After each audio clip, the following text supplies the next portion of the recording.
Hello friends, this is your friend back with a new fanfic. What if Naruto and the tailed beasts traveled back in time? And Hinata, Ino, Temari, Yugito episode 1. If you like this story, don't forget to like, share, and subscribe, and leave your thoughts in the comments.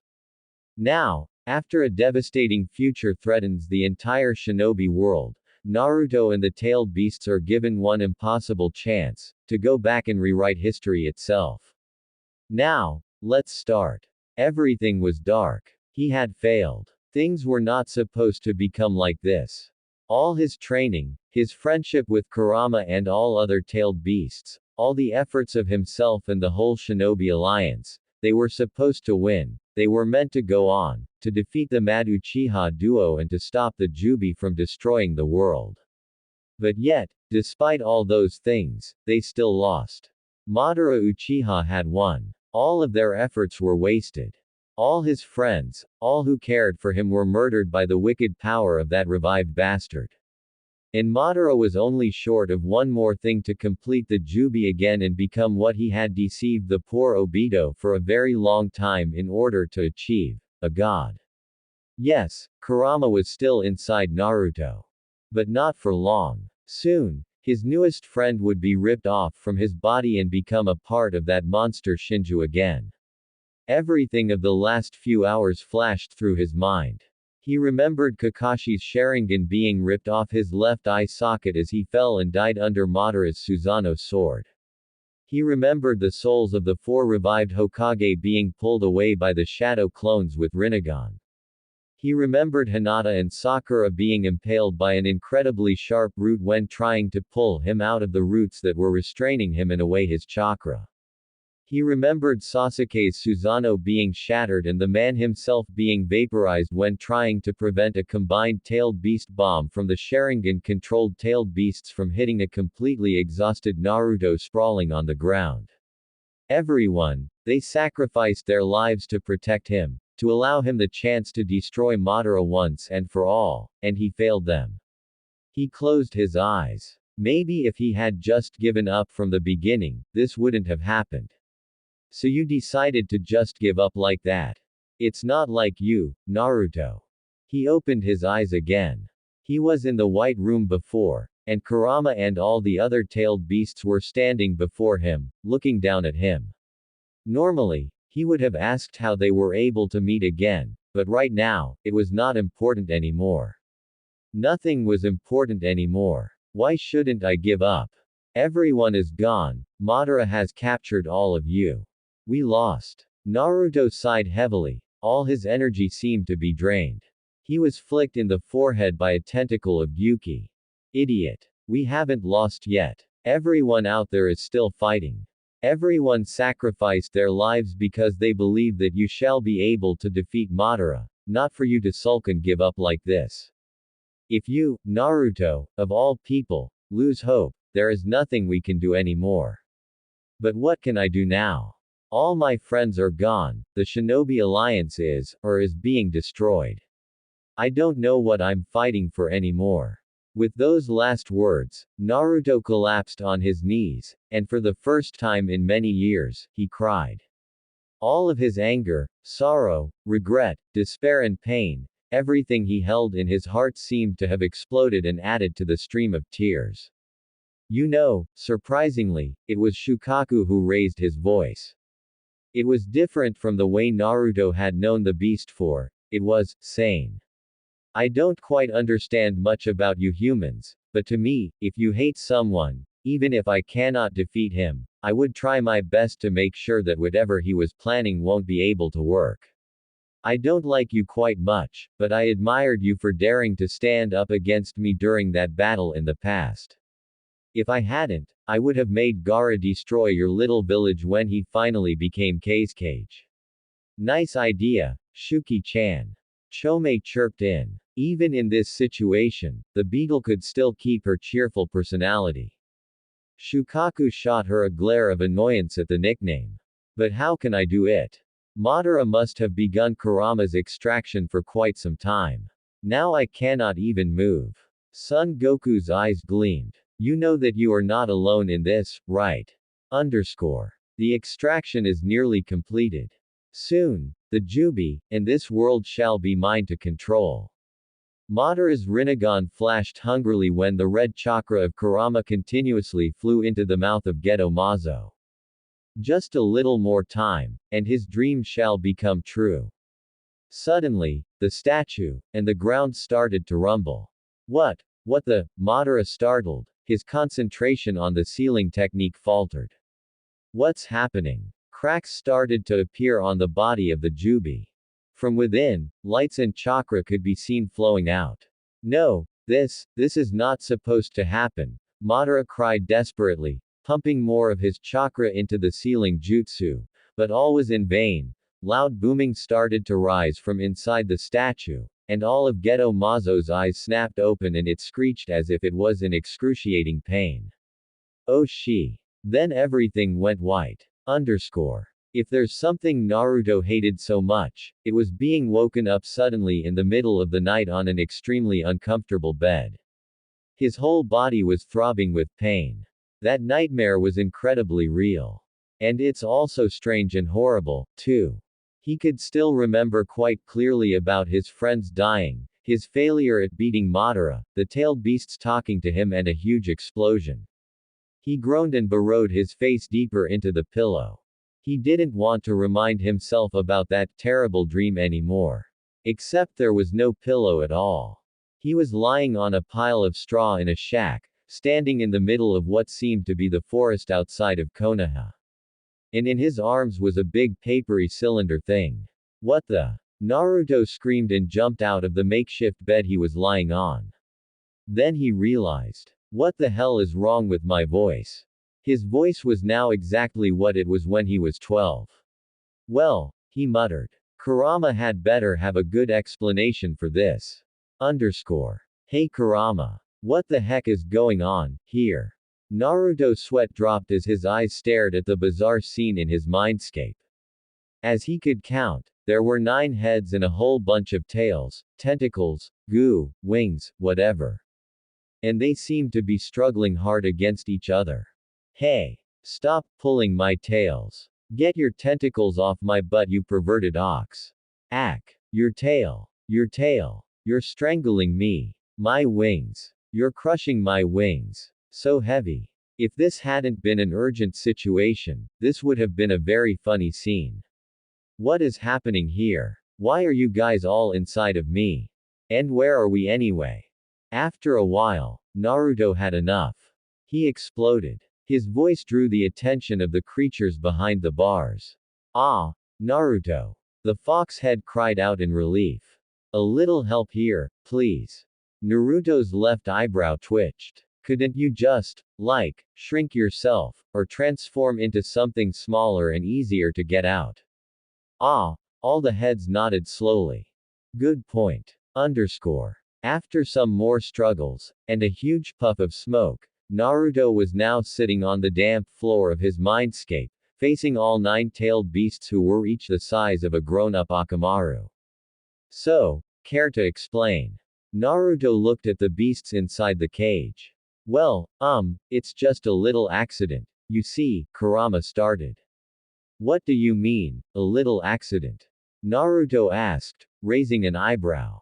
Well, you see, Kokuo, the 5 tails, began. You remember that we left quite a lot of our chakra inside you when we bumped our fists, right? Turns out that the more powerful we are, the stronger the chains binding us inside the Jubi's body are. Therefore, when we were absorbed back into that statue, those chains became significantly weaker, and a normal tailed beast bomb was enough to break us free from the binding. I see, Naruto nodded in understanding. But that doesn't explain why. I was getting there, the 5 tails stopped him. After that we were able to talk with you again, remember? Then, that knucklehead over there, he pointed one of his tails towards Goku, who scratched his head sheepishly, decided to break us free with another combined tailed beast bomb. I told them it would be dangerous, but sadly, no one listened, except for me and little Saikyo here. He rubbed the 6 tails head with another tail. So we did it anyway, and the Jubi's body was completely obliterated. So the Jubi's body was destroyed. Naruto nodded again. That's good, right? Yes, but, well, Kokuo suddenly hesitated. You know that the Jubi was the god tree, the source of all chakra in the world, right? When it was destroyed, all the chakra from inside it exploded in an instant with an extremely powerful force, and it somehow ripped us from that timeline and sent us back to the past. And it also pushed us into the seal in your stomach. Ooh. So that's why I have my 12-year-old voice, and why I was holding the forbidden scroll out there. We were sent back to the day I graduated from the academy. Naruto exclaimed in realization. But then, something crossed his mind. But what about the others? Did they get sent back to the past, too? The tailed beasts shared a worried and regretful look. Naruto, Yuki said. A blast with enough power to send one back to the past will reduce everything to light particles. Not even Madara's strongest Susanoo could survive that explosion. It is incredibly lucky that you have us, otherwise you would have been erased from existence together with Madara and everything else. About the others, I'm afraid there's nothing you can do for them anymore, Naruto. Naruto's shoulders slumped. So in the end, it was nothing different. He still couldn't save anyone. He couldn't do anything to protect the people he loved. Tears started to well up in his eyes again, rolling down his cheeks and silently dropping into the already soaking ground.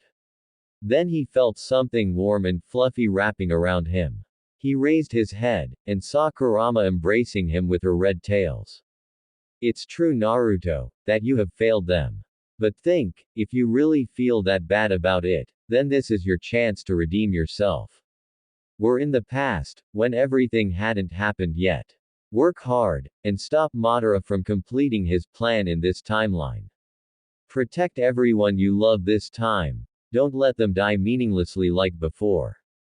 Besides, she added with a chuckle, look around you. This time you are not alone. You have us together with you now, and we are friends. Friends are supposed to help each other, right? Right. This time we're with you, Naru-kun. That Madara guy will not be able to ruin the future we create together anymore.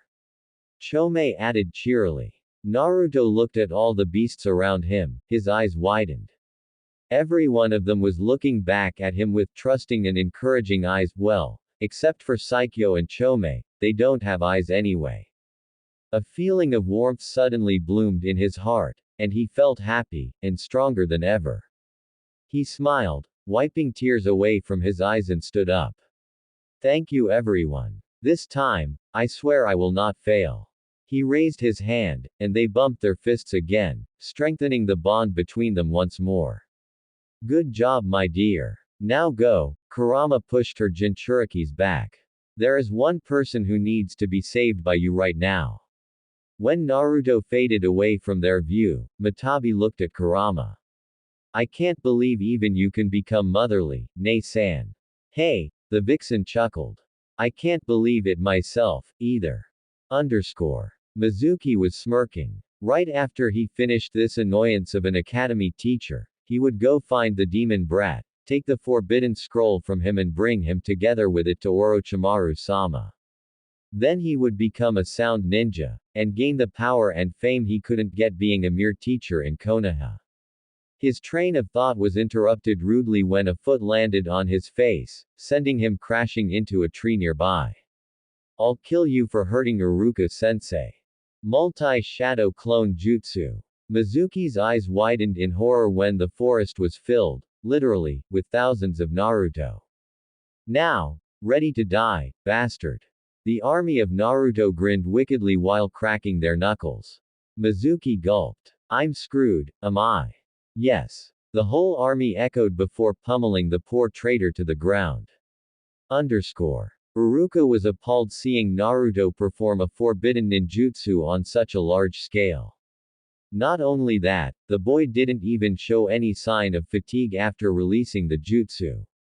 And he defeated a Chunin-level shinobi just by himself. He smiled weakly. You have really become strong, Naruto. You might even surpass the third, no, all the past Hokages someday. Heh heh. Guess I might have overdone it a bit. Naruto grinned sheepishly, while dragging a mess of flesh and bones called Mizuki along towards Iruka. The older man smiled, and waved at him.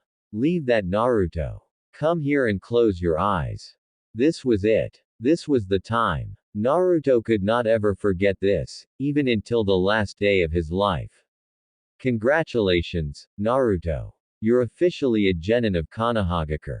Once again in 2 days, or who knows how many days had passed, Naruto began to cry his heart out, this time on the chest of the older man. Wow. This photo was quite good, actually. I almost didn't recognize you in that new outfit. Hey, I had to retake it a few times, Gigi. Naruto answered the old Hokage with a foxy grin. He was standing in Konoha's Shinobi registration room with Hiruzen Sarutobi, the third Hokage, and his secretary, after taking the photos for his ID registration. The old man was smiling at him, while stamping the document which contained his CV in the photo. See, Naruto-kun, I told you changing your clothes would be a good thing for you. Yeah, I know. But I still don't like it very much. It doesn't have much orange on it, Mata-chan. His face twisted oddly when the two-tailed cat blew a raspberry at him in his mind. His new attire included a dark blue pair of trousers with orange flame-like stripes at the tip of the cuffs, a pair of fingerless gloves together with two medium-sized steel bangles, and a black sleeveless shirt which hugged tightly around his chest and torso, showing off his rather well-built body. His headband was tied firmly on his forehead. Naruto didn't notice it, but all the training he had done in the past actually did make his body a sight of attraction to any girls who saw it. Which was none, because he always hid it under the bizarre orange jumpsuit. That explains why only the Hyuga girl showed interest in you. X-ray eyes and everything. Ah, shut up. It's all thanks to Matabi when he first figured out the way to make the beasts appear out of his body. 2 days ago. You know what, this is kind of boring for you guys, right? My imagination was not quite good, anyway. Naruto said while standing together with Kurama in his new mindscape. The dark and dirty sewer, is my mind really that dirty? Was gone, replaced by an endless lushful green meadow with a river running across, a range of mountains at the horizon, blue sky with the sun shining brightly, and standing in the middle was a sakura tree which was as big as the Hokage monument. Kurama sighed. This is quite alright. It's much better than staying in that sewer. You know, never before have I got a Jinchuriki who bothered to do this for me. I appreciate it. She scratched the seal on her neck, which now formed a leather collar with the kanji of seal written on it. Although it might be better if this was a necklace or something. Naruto looked at the vixen and smiled. After receiving her yin half back from his father, the fox seemed to mellow out quite a lot. Well, but I don't want to leave you guys in here all the time. He insisted, then pouted. If only I could do something to let you guys out there for a while. I think you can, Oni-chan. The two turned back to see Saikyo standing, well, crawling. Whatever, behind them. The slug seemed to blush a bit when Kurama and Naruto's eyes stared at her. When I was with Utakata-ni-chan, he used this jutsu to take me out for a walk, sometimes. Really? But do you know how to do it, Saikyo? Well, he just crossed his fingers, and my soul and some of my chakra were pulled out, and I'm outside. Cross fingers. Where have I heard it before? Naruto's eyes suddenly widened in realization. It is the shadow clone jutsu. But, his eyes squinted, how can the shadow clone jutsu get you out? Because the shadow clone contains a part of its creator's soul when it is created. Naruto jumped. He didn't realize Kokuo was standing next to him since who knew? You see, Kokuo explained, unlike a normal clone jutsu, a shinobi cannot perform tangible clone jutsu without some kind of blueprint and catalyst as a base. In the shadow clone's case, a part of your own soul is both the blueprint and the catalyst. That part of your soul stays in the clone as it exists, and returns to you when the clone disappears. That's the reason why the clone has a personality, which is yours, takes the form of yourself, and returns its memories and experiences to you when it disperses. Therefore, instead of your soul, if you use another soul and chakra to perform the technique, such as ours, you will be able to send us out as shadow clones, and it takes whatever forms we want it to be. He stopped, seeing the long face of Naruto. You didn't understand anything, did you? Naruto nodded dumbly. The five-tailed horse facepalmed. Next time, try to simplify your speech, Kurama chimed in. Naruto cannot understand anything longer than 50 words. Naruto pouted. That's so mean. Underscore. Tailed beast shadow clone jutsu. Smoke filled the entire room, then dispersed, revealing 9 figures standing in front of Naruto. But they were not the tailed beasts. At least, not anymore. Instead, there were 5 girls and 4 guys. And they definitely looked human to Naruto. Isobu, Chome and Matabi simply chose a form that looked similar to their ex-Jinchuriki, albeit with some distinctive features. Isobu's eyes, instead of a blank purple like Yagura's, were brown and spirited, his gray hair was spiky similar to the head of his beast form, and there was no scar on his face. Chome's hair, instead of mint green like Fu's, had a brilliant saffron shade with some red streak and a ponytail. And Matabi looked like a twin of Yugito, except for her bright blue hair and around her chin. However, Naruto almost facepalmed when he saw the other tailed beasts in their human forms. Shukaku took the form of a teenage girl with tomboyish sandy hair tied into a ponytail on the back of her head. She wore a sleeveless white top which looked suspiciously like a sports bra, showing off her bare midriff and navel, and a very provocative pair of jeans which couldn't hide anything, just enough to cup her round and not make it look like a pair of panties. But with her rather flat chest, the cute big yellow eyes and the constant scowl on her face which looked suspiciously like a pout, she looked just like a little girl who was trying in vain to become lovely. Son Goku's form looked like it was ripped off from a certain shonen martial art manga. His hair had the same shade of red as his fur in beast form, but so spiky it seemed to be at the level of impossible. His body was tall and muscular, and he wore a sleeveless orange and blue set of martial art gi, showing off his well-built arms, with a blue belt and a pair of boots.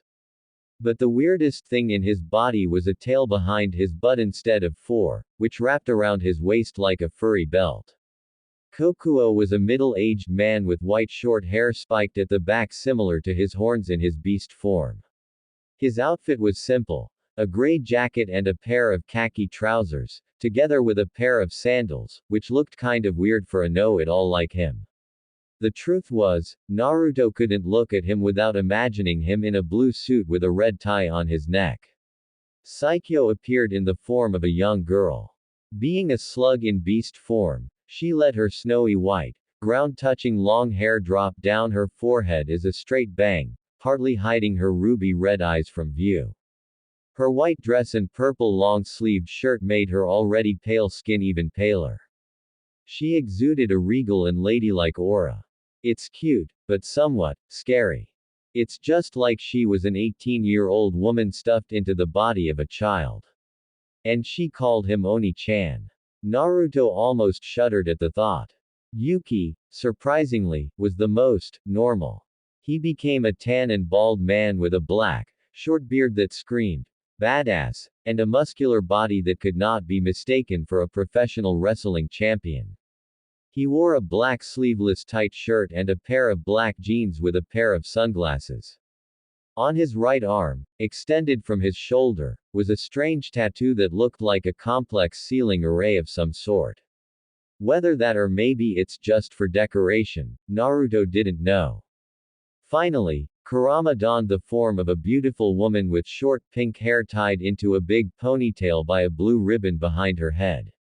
She wore a sleeve-detached blue and black traditional yukata-like dress with no neck and only 2 pieces of blue cloth covering her front and behind, revealing her white thighs and her rather bountiful cleavage. Her long, smooth legs were hidden under a pair of long blue stockings. And a pair of orange fox ears and a fluffy tail sprouted out of her head and butt. Note to self, Naruto thought, half of the tailed beasts are otaku freaks. Wow, it worked better than I thought, Kurama said, rubbing her newly acquired D-cup, giving poor Isobu a nosebleed and a slap on the back of his head by Matabi. So cute. Chome squeezed like a fangirl, and squeezed Kurama in a crushing glomp, making the fox girl flailing her arms hysterically. Ack. Can't breathe. Yeah, that's cute, Matabi sighed, reaching out her hand to pry Kurama out of Chome's crushing grip. But you can't go outside looking like this, Nei-san. But this looks good on me. Kurama protested. Yeah, but the ears and tail, the cat girl pointed out while facepalming.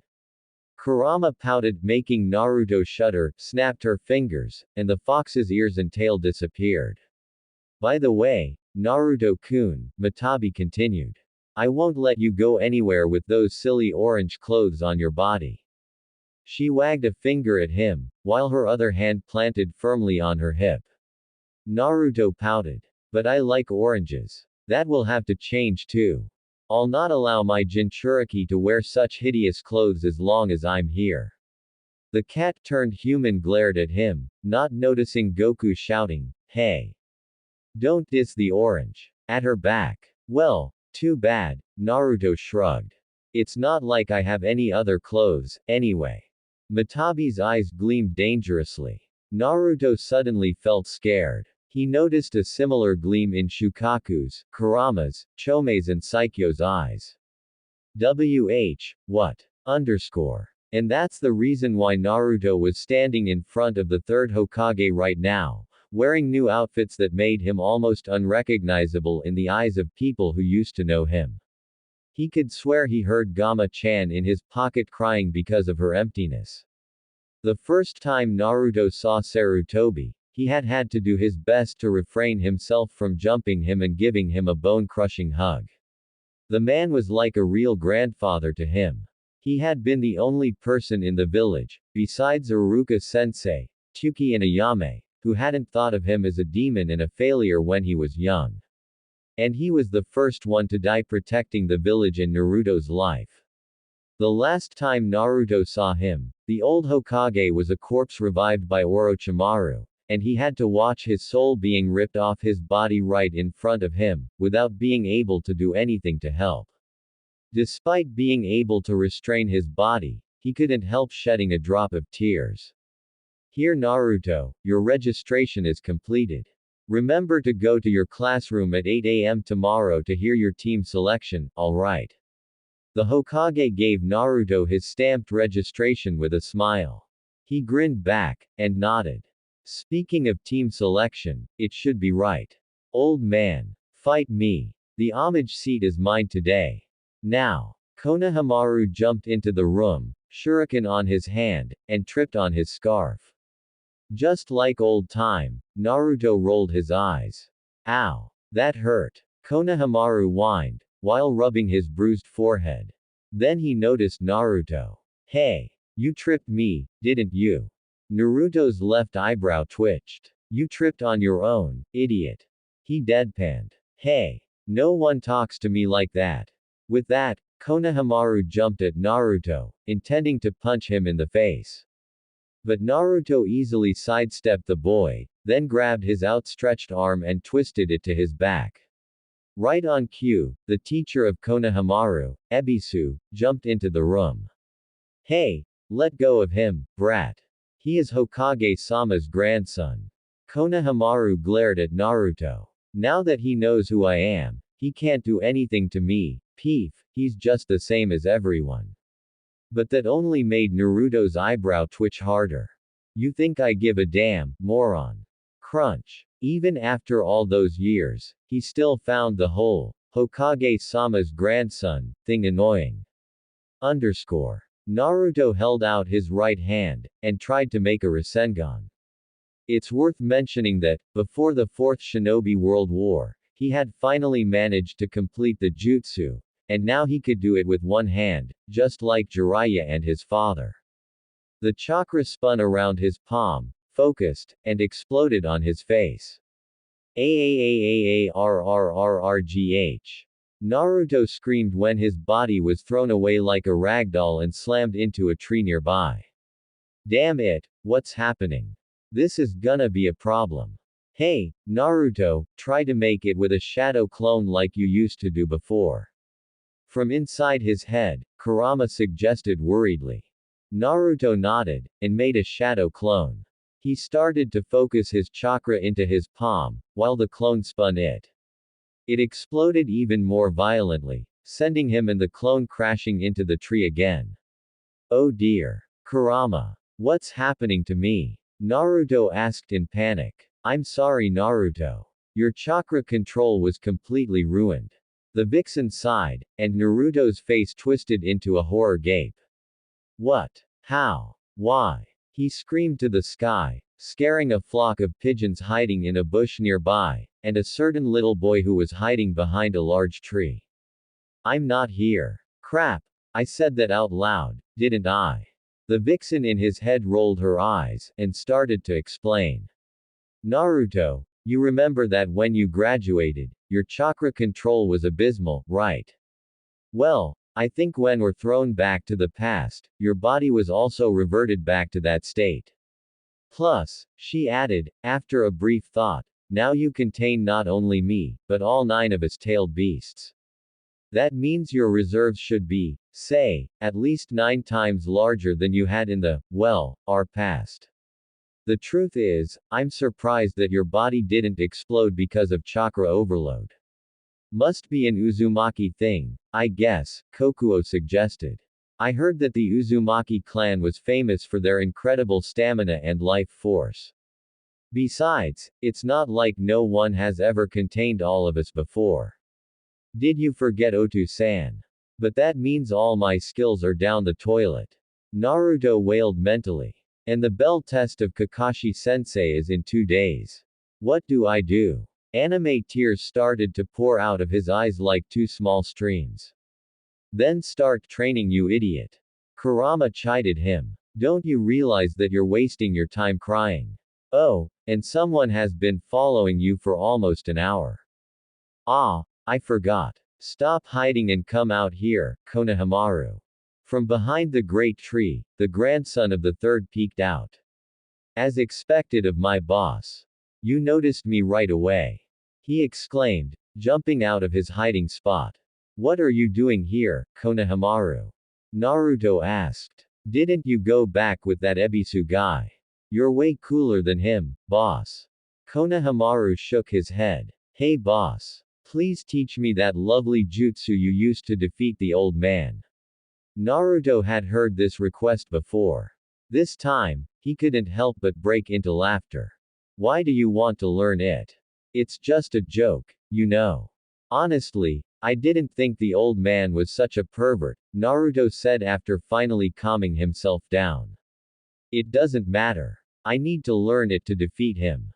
Konohamaru shouted. Then I'll become Hokage. If I can do that, everyone will acknowledge me. The boy's rant was stopped by Naruto's fingers poking his forehead. Idiot. If being Hokage was that easy, everyone would be Hokage. The Hokage hat only belongs to the best shinobi. You don't become Hokage for people to acknowledge you, you become Hokage because people acknowledge you. So, he flashed a smile which looked disturbingly similar to that of a certain green beast of Konoha. Work hard, and gain everyone's respect first. But that will take too long. Konohamaru protested. Besides, Ebisu-sensei didn't teach me anything good. Then you can train with me. Naruto grinned. You think there is a shortcut to becoming Hokage? If you want to become one, you have to train your way out, just like me. Now let's get to training, we don't have all day. Shadow Clone Jutsu. Konohamaru's eyes widened when a dozen of Naruto's appeared on the training field.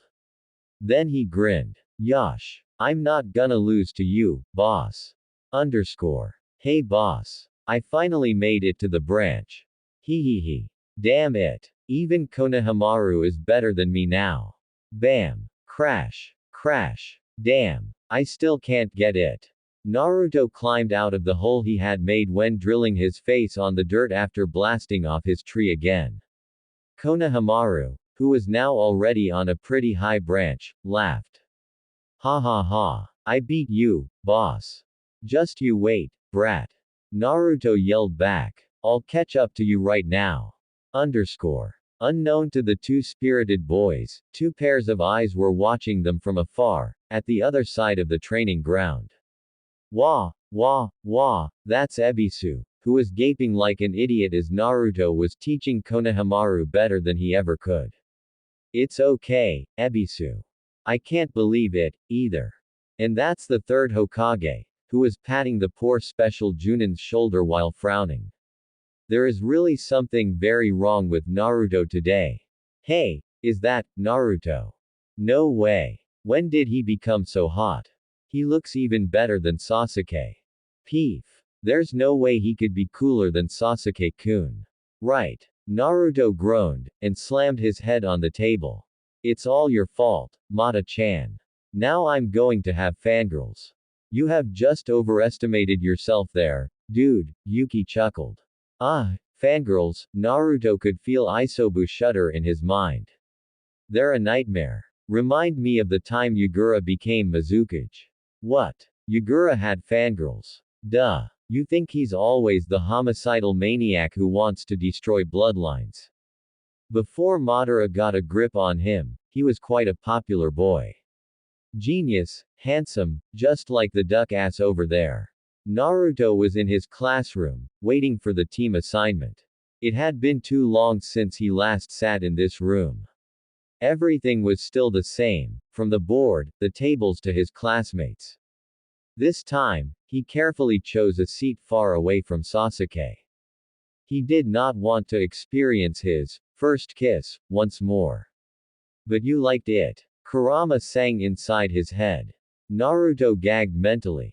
URK. That's disgusting, Kurama. I told you to never remind me of that again. But there was no way his tenants would leave him alone with that. Ooh, I almost forgot about this. Is he a good kisser? Chome chimed in, obviously interested, much to Naruto's horror. Oh, you don't even know anything, Kurama grinned evilly.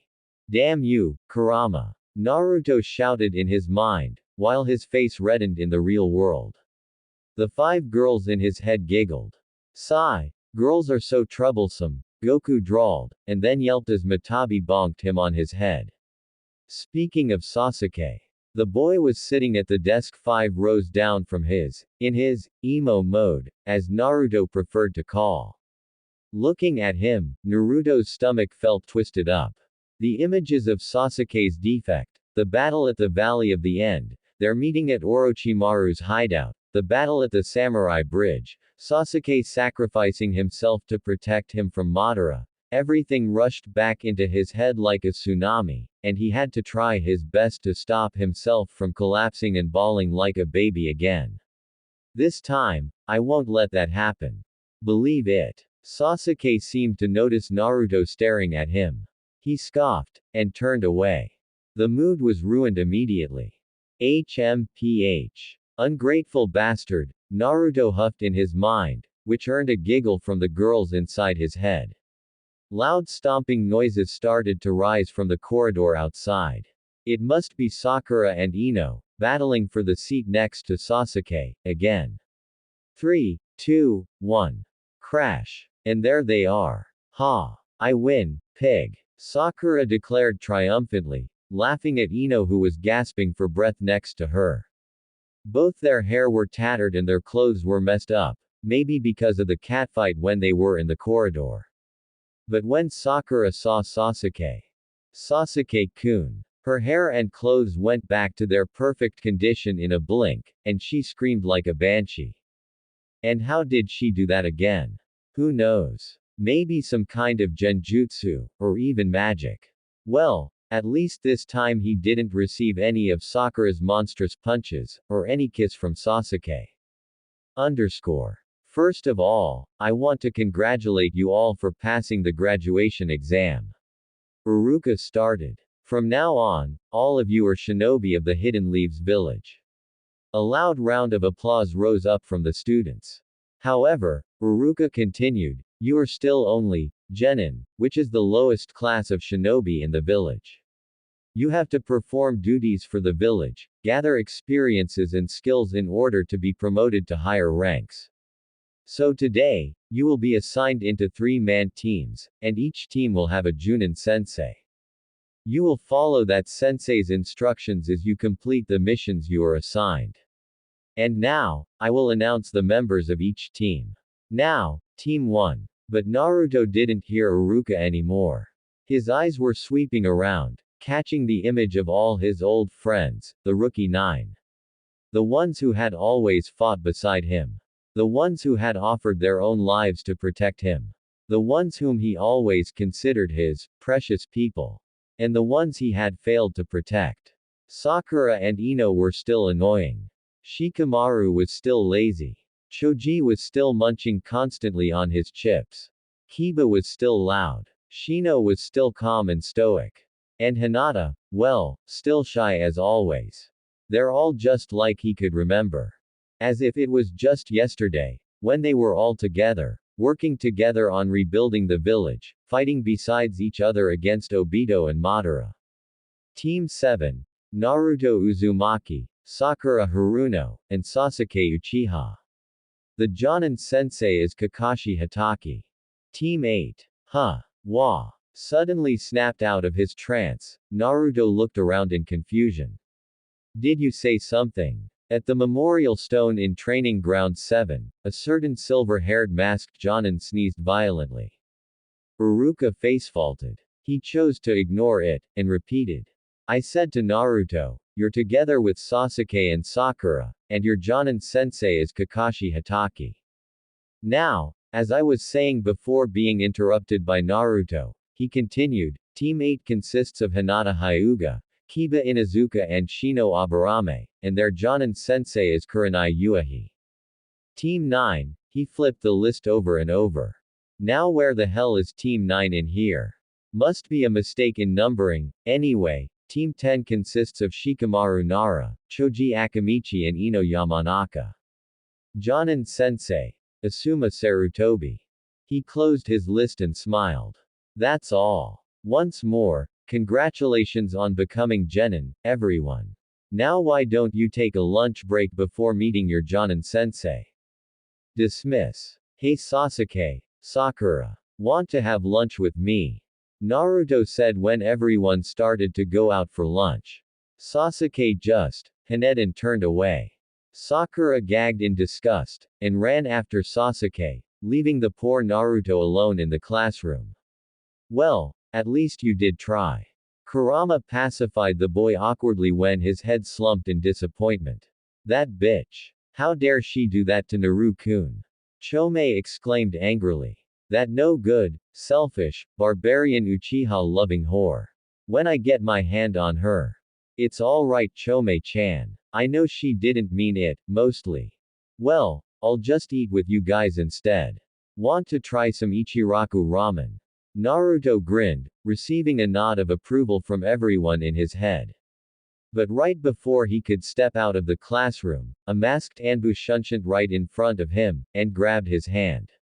Genin Uzumaki, the Hokage wants you in his office immediately.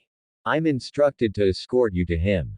Naruto was confused. What did Gigi want to do with him at this time? Naruto Uzumaki has arrived, Hokage-sama. Good job, Neko. Let him in. Said Anbu opened the door, and pushed Naruto into the room. I can walk by myself, you know, he glared back. The Anbu member just stood there quietly, ignoring Naruto's protest. Sarutobi cleared his throat. Naruto turned back. Ah, Gigi. He smiled. What do you want from me? His voice trailed off when he saw two other people in the room. Shikaku Nara and Inoichi Yamanaka. Sit, Naruto. The voice of the Hokage seemed harder than usual. What's wrong, Gigi? Did I do something wrong?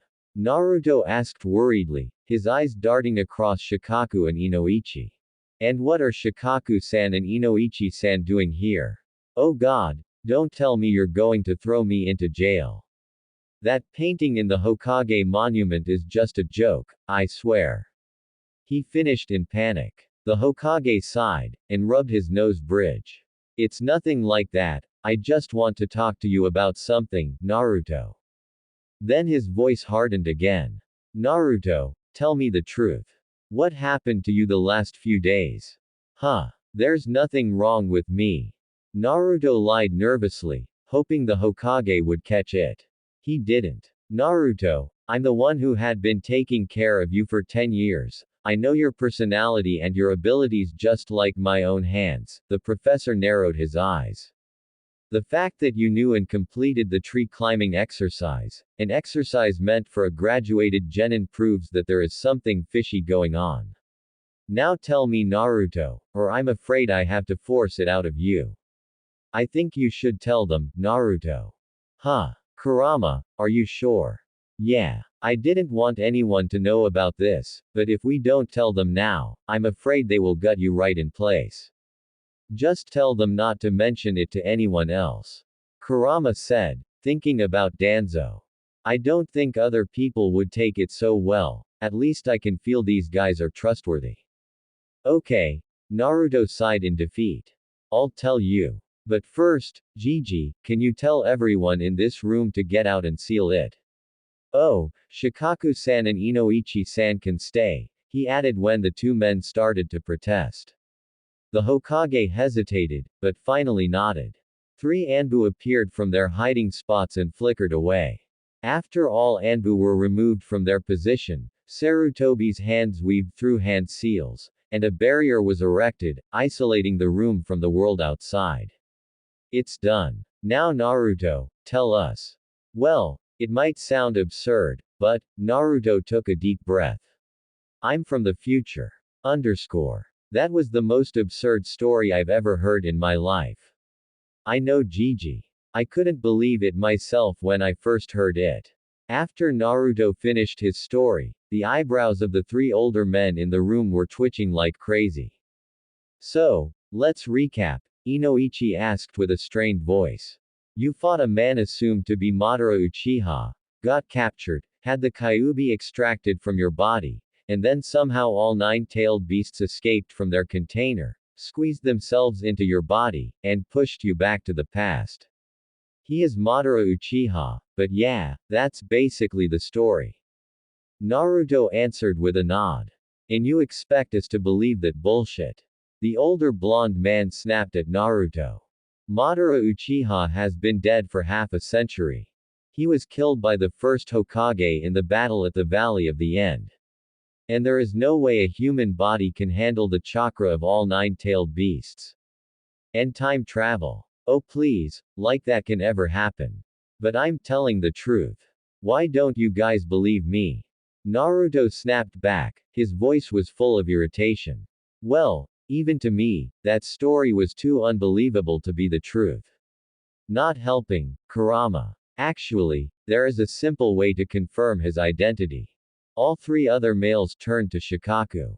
Well, Hokage-sama, you are the one who is closest to Naruto since he was born, right? So just ask him something only you and Naruto know about. If he can answer it right, then he is the real Naruto. The pineapple head man shrugged lazily. Silence. Tell me again, how the heck didn't I think of something like that? Because it's such a drag. The Nara man shrugged again.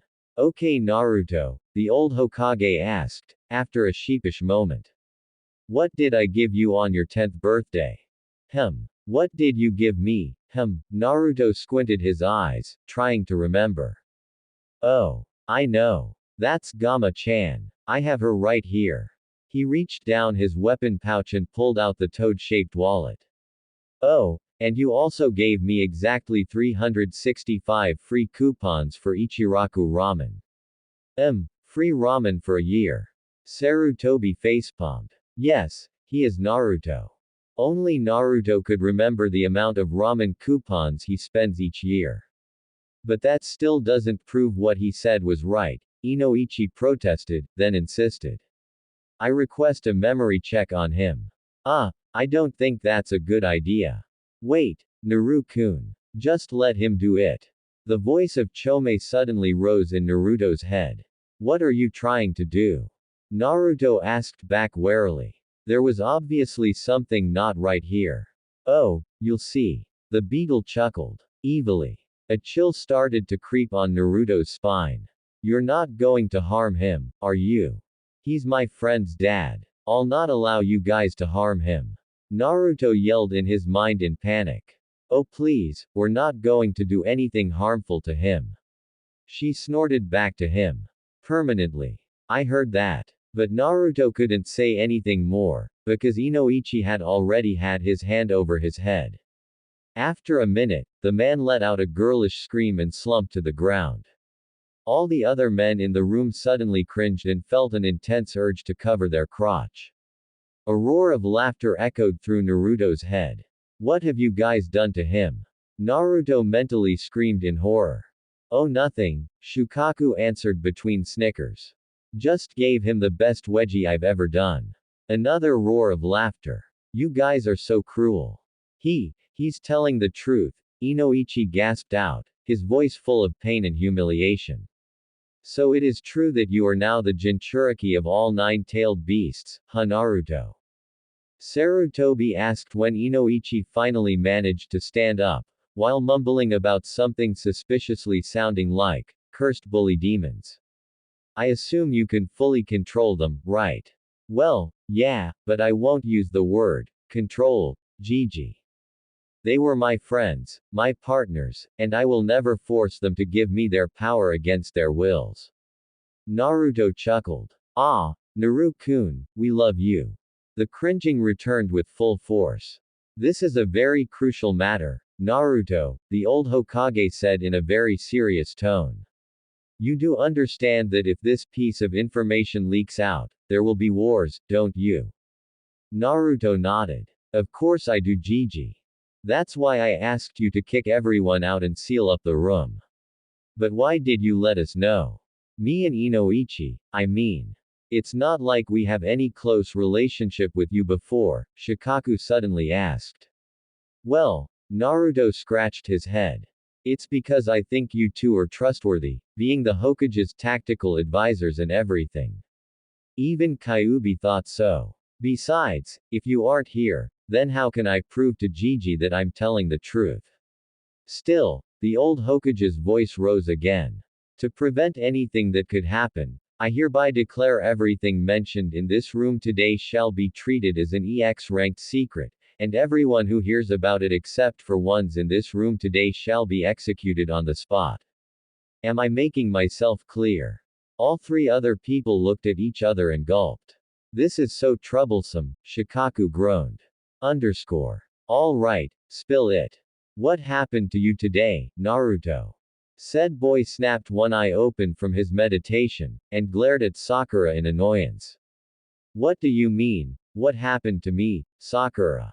You know what I'm saying. The girl screeched. What's that with all the new clothes and acting cool and everything? Oh. Naruto curled an eyebrow. Then I don't have the right to change my clothes or act cool. Well, I didn't say that, Sakura hesitated, taken aback by Naruto's retort. Listen up, Sakura, Naruto cut her short in a sharp tone. I'm not the same Naruto you used to know. I'm sick of always being treated as a failure, a dead last, the laughingstock of everyone. Sure, I might be bad at school, alright, but the world out there isn't the same as what we learned in school. We are shinobi now, our works include stealing, killing, or even fighting to the death. You should also change yourself as well, because when we are in a war zone, no one has the time to protect you. Sakura was stunned beyond belief. Since when has Naruto become so serious? She wanted to retort, but words seemed to choke themselves in her throat. Is what he said true? Being a shinobi is that dangerous? Naruto couldn't be serious, could he? HMPH. Even if there are dangers, Sasuke-kun will protect us. Cha! Inner Sakura screamed inside her head. Naruto stood up and kicked the door open. Wait. Where are you going? Sakura asked. Training. If this Kakashi is anything like I knew about him, then he's going to be late for at least 2 more hours. Naruto answered nonchalantly. Want to join me, Sakura, Sasuke? HN, was the answer. Naruto shrugged. Suit yourself. Wow, talk about harsh things, Matabi commented when they were out of the classroom. Actually, I think a talk like that is good for her, Yuki pondered. She is nothing like the Sakura I knew in our time. If this is really how she is, I wonder how she could become such a good kunoichi. Well, she did train a lot during the time I was gone training with Ero Sennin, to be fair, Naruto admitted. Then he changed the topic. Say, any of you want to help me with training? I would appreciate some help in getting my old skills back. With pleasure, the tailed beasts grinned inside his head. Kakashi poked his head into the room, only to meet with 2 annoyed faces looking back at him. I suppose you are Team 7, right? But why are there only 2 of you? Sakura shrugged. Naruto said he had gone training, but I bet he went to find somewhere to sleep. Kakashi raised an eyebrow. That's quite unexpected. Anyway, meet me at the rooftop in 5 minutes. Then he poofed away. HN. When they arrived at the rooftop, they found a horrifying scene. Almost all the tiles of the rooftop were cracked or shattered to pieces. One of the water tanks was dented on the side. And lying in the middle of the destroyed roof was Naruto and 2 of his shadow clones, with their faces full of bruises. Wow, so he wasn't kidding when he said he would go training, Sakura muttered. Kakashi found the scene of destruction in front of him amusing. You are Naruto, right? Training is good, but next time you should do it in the training ground. You do realize that you have to pay for this damage, do you? Naruto lifted his head up when his 2 shadow clones poofed out of existence. Ow, my head. Guess I overdid it a little bit. Oh, you must be Kakashi-sensei, right? The Cyclops gave him an eye smile. Yup. Now, let's get to the introduction part. Do any of you want to go first? Introduction. What do you mean? Sakura asked, and everyone on the rooftop, including the 9-tailed beasts, had to refrain from rolling their eyes. This is your kunoichi of the year. Matabi asked in disbelief. Trust me, she will be much worse, Kurama deadpanned. Hey, that's kind of mean, Naruto defended her. All the beasts snorted. Well, your name, your likes, dislikes, your dreams for the future and things like that, Kakashi explained. Why don't you go first, sensei? You look kinda suspicious, said Sakura warily. About me, huh? Kakashi pondered for a while. Well, my name is Kakashi Hatake. I have no desire to tell you my likes and dislikes. My dreams, and I have lots of hobbies. Yeah. Very helpful, sensei, Naruto snarked. Sakura and Sasuke nodded in agreement. Oh. Then how about you going next, Blondie? The Jonin quirked his visible eyebrow. Sure, whatever, Naruto shrugged. My name is Naruto Uzumaki. I like ramen, my friends, and the people who care about me. I dislike liars, traitors and people who want to use my friends to gain power. My dream is to become stronger to protect my friends, and create a peaceful world. Ah, you're so sweet, Naru-kun. Naruto cringed. Seriously, you have to stop that, Chome-chan. It's creepy. Ah, the beetle pouted. Kakashi's eyes widened a bit. This boy was nothing like the Naruto he had known during his time in Anbu. That Naruto was loud, annoying, a knucklehead who always wanted people to notice him. This one was calm and collected. He wondered what could have changed the boy so much. And he mentioned his friends. Kakashi didn't know who they were, but he had a disturbing feeling about that word. He had to mention it to the Hokage some days. You next, Broody, he looked at Sasuke. The Uchiha glared back at him. My name is Sasuke Uchiha. I hate lots of things. I don't like anything. My ambition is to resurrect my clan and to kill a certain man. I don't like him, Oni-chan, Saikyo said quietly. No wonder he is such an emo. Obsession with revenge cannot be good for one's health. Matabi remarked. Yeah. I wonder if this time I can find some way to talk him out of it. As I thought, an Avenger. Kakashi narrowed his eyes. This is gonna be trouble if he keeps that attitude. Your turn, Pinky. My name is Haruno Sakura. The thing I like is, she glanced at Sasuke and squealed. My dream for the future, she giggled while blushing. My hobby is, she winked at Sasuke, who, Haned. What I hate is Naruto, she finished in a disgusted voice. Ah, I love you too, Sakura-chan, Naruto said sarcastically, which earned him another gag of disgust from Sakura. So basically, she liked Sasuke. Her dream for the future is to get into his pants, and her hobby is stalking him. Kakashi thought. Girls these days are more interested in love than in ninjutsu. Very well, so we all know each other now, Kakashi said. All three genin rolled their eyes. Tomorrow we'll start with our shinobi duties. But first, we are going to do something with just the four of us. Survival training. This is it. The bell test. Naruto's mind wandered back to the time he got the test before. But why is our first duty a training, sensei? We've had enough training at the academy. Sakura protested. Even Sasuke snorted in disapproval. Because this training is nothing like what you've ever done before. Kakashi answered. His visible eye seemed to drill into the three genins' heads. They gulped. Yes, even Naruto. This survival training is also a test to select the ones who are truly suitable to become genin, Kakashi continued. Of the 27 graduated candidates, only 9 shall be chosen to become genin, and the rest shall be sent back to the academy. This training is a very difficult exam with a failure rate of over 66%. Sakura paled. Sasuke didn't show any clear emotion, but beads of sweat could be seen clearly on his temples. Naruto, having known about this before, just sat there in silence. The details are on this paper. Kakashi pulled some leaflets out of his shuriken pouch and gave the three genin. Anyway, we'll start at 6 tomorrow at training ground 7. And don't eat breakfast, you'll just throw up. Then he flickered away, leaving the three genin on the roof. So tomorrow is the bell test. This time I'll show Kakashi-sensei I'm not a useless dead last anymore. Naruto arrived at training ground 7 at 8, only to find Sakura and Sasuke, whose faces looked like zombies, glaring at him. Where the heck have you been, you idiot? Sakura growled. Ichiraku's, of course, Naruto answered. You don't expect me to go to war with an empty stomach, do you? Kakashi-sensei told us not to have breakfast.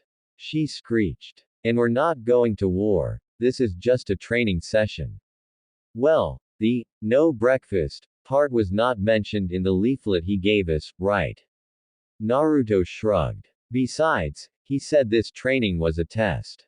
I don't know about you, but I need my body at the top level before taking any test. Hearing that, Sakura didn't ask anymore. She just sat down and rubbed her growling stomach, trying her best to calm it down. Here. She raised her head and widened her eyes when she saw a meat bun in front of her face. Eat up. I don't have much money, so I could only buy these. It's not much, but still better than an empty stomach, right? Naruto grinned while throwing another one to Sasuke. You didn't have breakfast either, did you? Eat up. Sasuke scowled. I don't need your pity. Oh come on, this is not the time for empty pride, Naruto snorted. If Kakashi-sensei is anything like I've heard about him, then we must throw everything we have at him if we want to have a chance against him. Those words finally got Sasuke's attention. What do you know about him? He demanded. Well, Naruto started, Kakashi-sensei was well known all over the elemental countries as Kakashi of the Sharingan, Due to the fact that he has a Sharingan hidden under his Hitai 8, Sasuke's body stiffened against this information, and he had used it to copy over 1,000 jutsu of his enemies. He is one of the very famous shinobi who brought victory to the Leaf in the Third Great Shinobi World War, together with the fourth Hokage himself. No way, Sakura gasped. Our sensei is that strong. But how did he have the Sharingan? He's not an Uchiha, Sasuke questioned. Dunno, Naruto shrugged. He felt that it's better not to tell Sasuke about Obito yet. But we can already tell that Kakashi-sensei is not someone we can afford to underestimate. Sasuke didn't say anything for a while. Then, he grabbed the bun and devoured it in one gulp. Sorry guys, I got lost on the road of life. Naruto deadpanned when his teacher arrived at the training ground at 9. You know, that was the lamest excuse I've ever heard in my life, sensei. And by that, he meant, still the lamest excuse. Is that so? Kakashi raised his visible eyebrow. Then I promise next time you won't hear it anymore. You're not gonna be late again. Sakura asked hopefully. No, I'll make a different excuse, the Cyclops Eye smiled. The three genin groaned. You have until noon to take these bells from me, Kakashi started while pulling out an alarm clock and 2 small bells. Those who cannot get a bell by noon get no lunch, and will be tied to one of those stumps while I and your teammates eat right in front of you. And the one who doesn't have a bell fails, and will be sent back to the academy. But sensei, in the pamphlet you said that we're allowed to use weapons. Isn't that dangerous? Sakura asked. Oh, you won't be able to touch me if you don't come at me with intent to kill, the Jonin waved her off. Now, start when I say. With a flick of his hand, 5 shuriken flew from Naruto's place towards Kakashi. Then without any pause, Naruto pulled a kunai out from his shuriken pouch. Only for his arm to be bent around, the point of the kunai aimed at his neck. Hasty, The voice of Kakashi rose behind him. I haven't said, start, yet. Too fast, Sasuke and Sakura couldn't help sharing the same thought. I can't even see him moving. Just like old times, Naruto grinned. You'd better look at your back, sensei. The tip of another kunai touched the back of Kakashi's flak jacket. You used the shuriken as a distraction not only to pull out a kunai, but also to create a shadow clone to ambush me, Kakashi said with an eye smile. Pretty clever, I must say. Well then, now it's time to start. He burst into smoke, and the genin leapt away from the clearing. I don't understand what you're thinking anymore, Naruto. Oh, chill out, Kurama. It's been a long time since I last challenged Kakashi-sensei. Besides, Sakura and Sasuke need a little time to figure out the meaning of the test, right? Then why don't you just tell them already? The vixen asked. Naruto grinned. Because it's no fun. Kurama face pawed. Hey Kakashi-sensei, I challenge you. Kakashi lifted his eye from his Ika paradise. Well, aren't you a little bit off? Naruto didn't say anything. He lowered his body into his taijutsu stance. Flashback. Ow. How did you even do that? Naruto screamed, holding his bruised left eye after receiving a vicious punch from Goku. Your problem lies in your fighting stance, Naruto. The ape in his human form answered, surprisingly calmly compared to his usual loud voice. Your battle style is just like that of a brawler, only consists of attacking blindly while leaving you with a lot of dangerous openings and no way to defend yourself if your opponent counterattacks. But I've defeated many powerful enemies with that style. Naruto protested with a pout. And you were nearly dead in most of the cases, Kurama chided from inside his head. Do I need to list them out? Having your body impaled by hundreds of ice needles, letting a fourth of your tenketsu sealed, your heart being damaged to the point that even I and that Tsunade lady together almost failed to repair. Alright, I get it. Naruto growled in frustration. So what can I do now? It's not like I have the time to think of a new style. Goku scratched his cheek. I don't think I can teach you a completely new style in only one day, but I think you can try this. End flashback. With a kick to the ground, Naruto launched himself towards Kakashi like a bullet. He threw a flurry of punches and kicks at Kakashi, but the Jonin blocked every hit with only one hand. He was fast, but attacking recklessly like this won't do him any good. Damn it, Naruto thought when breaking away from Kakashi. He's too good. Remember Naruto, Kakashi was not a Jonin in name only. Kurama said. You're lucky he didn't just punch your head off, Goku dryly noted. Right. Attacking directly is out of the question, time to try some new thing. He threw another quick punch at Kakashi's chest, only for the Jonin to stop it with his empty hand easily. Is that all you got? How disappointing. Poor Kakashi. He didn't take his eye off his Ika paradise, so he couldn't expect Naruto to quickly grab hold of his wrist mid-punch. What the? With a loud cry, Naruto pulled the restrained arm towards him and elbowed Kakashi on the stomach. With his other hand holding his precious Ika, Kakashi couldn't do anything to block the incoming attack in point-blank range. The hit almost knocked the air out of Kakashi's lungs. Hey, it worked. I told you. The sudden attack also proved to be quite a distraction as a shadow clone of Naruto rushed in from behind and tried to grab the bells on his belt. Damn. With a quick spin, Kakashi kicked the clone, making it disperse and threw the real Naruto away a few feet. The genin landed on his feet, and grinned. How's that, sensei? So shocked you cannot even speak a word.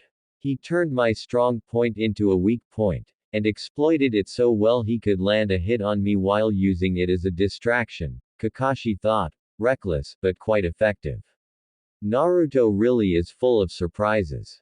I'm surprised. I must admit, I've underestimated you, Kakashi said, snapping his book closed. It seems I can't keep reading Ika while fighting you. And he put the book back into his shuriken pouch.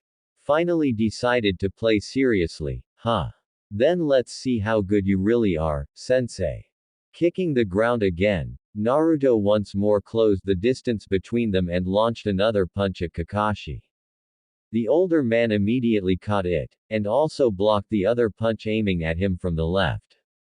One trick won't work twice, Naruto. Oh yeah. Then how about this? Locking Kakashi's hands with his own, Naruto focused chakra to his feet and released it, using the force to flip over Kakashi's head like jumping from a spring. In the air, he spun, and delivered a rolling kick to the Jonin's head. I still haven't quite got it yet, but this is enough. You're going down. Slam. The Kakashi in front of him exploded into a splinter. What the? Substitution. Shinobi lesson number 1, Taijutsu.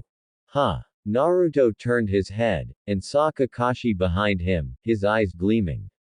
Hidden Leaf Secret Taijutsu. 1000 Years of Death. Being in the air, Naruto had no way to avoid the deadly fingers of the Cyclops aiming and was propelled into the stream nearby. Just like old times. And that's a lesson for you, Goku choked out while everyone in Naruto's head was busy laughing at their never use an airborne attack when you cannot make sure you get a hit. All those times, and I still get struck by that stupid technique, Naruto growled. But I'm not done yet.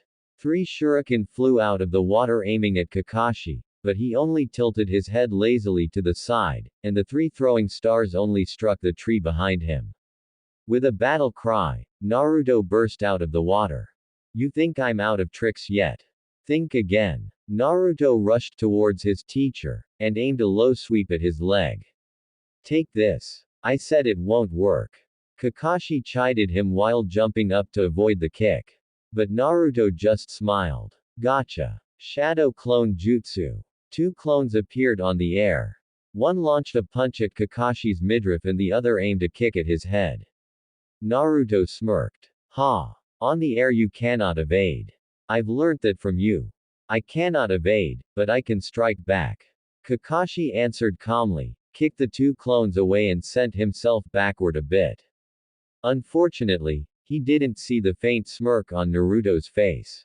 Kakashi was suddenly grabbed from behind by 3 pairs of arms. One grabbed his back, one restrained his arms, and one locked his legs. No way! Kakashi, visible eye widened in horror. The shuriken from before, they're shadow clones.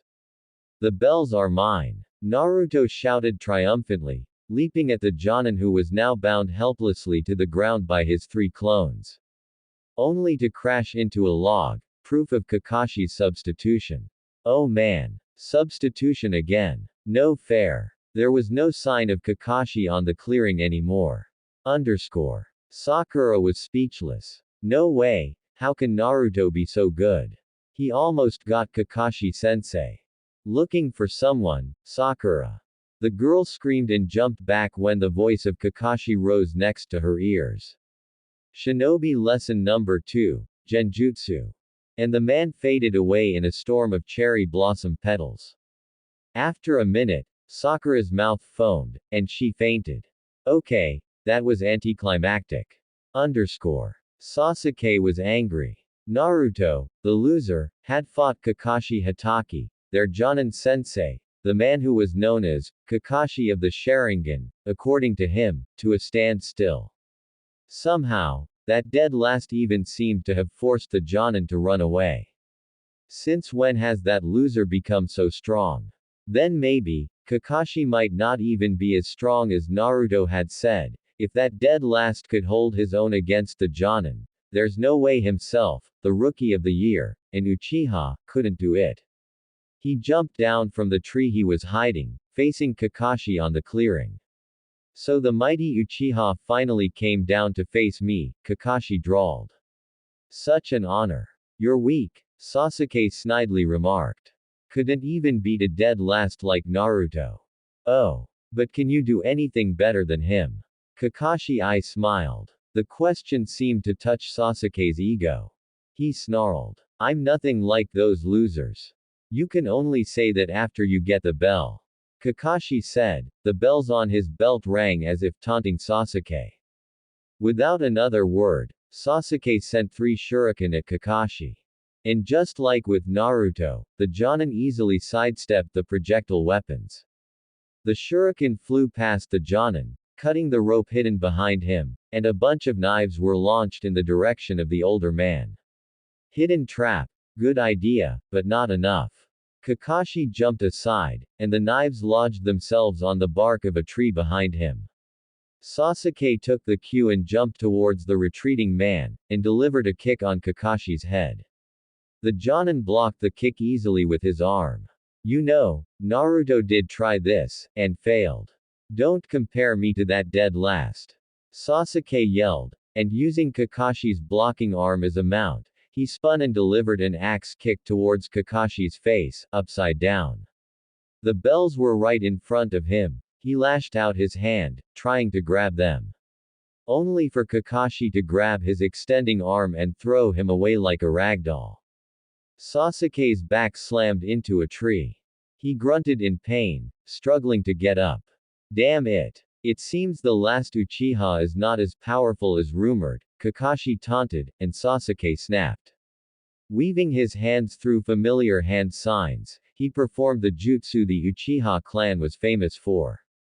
Fire style. Fireball jutsu. A huge ball of fire blasted out of his mouth, aiming at Kakashi, who seemed to be too shocked that a genin could perform such a chakra-wasting technique to avoid it. Sasuke smirked when the raging inferno engulfed the Jonin. The flame died down, leaving nothing. Not a charred corpse, not a burning flak jacket, not a Jonin rolling around in flame, nothing. He's gone, but where? Shinobi Lesson Number 3, Ninjutsu. Sasuke couldn't even turn his head around when a pair of hands grabbed his legs and pulled him underground. Well, the last Uchiha really was head above the others, Kakashi said sarcastically, walking away. Damn it, the difference in power was too much. Sasuke gritted his teeth while glaring at the Jonin's back, which was getting farther and farther away. Hey, Sakura, wake up. Sakura groggily opened her eyes, and saw Naruto kneeling right above her face. She screamed and punched the boy on the chest, making him stumble back a bit. Wahaha. What the hell did you do, you pervert? She demanded, her finger pointed shakily at Naruto, who was now wincing and rubbing his chest. Just want to wake you up, princess. There's only 1 hour left until the deadline.